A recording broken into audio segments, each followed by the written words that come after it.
एवढा ताप आहे ना माझ्या वेदू बाळाला, तरी सुद्धा ती दादा म्हणणं सोडत नाहीये.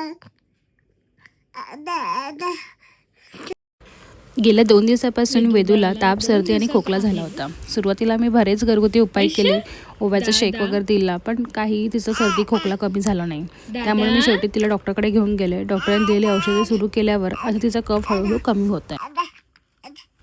सध्या मी तिला तूप देणं सुद्धा टाळत आहे. तिला स्मूथी फॉर्मसारखं सेरलॅक देते, हलकी मूगडाळ खिचडी देत असते आणि रागीचं प्युरेच देते. ताप असल्यामुळे ती खूपच चिडचिडपणा करते आहे. ती कोणाजवळच राहत नाही, तिला फक्त आईच पाहिजे आहे. तर तुमचं पण बाळ तापीमध्ये असंच करतं का?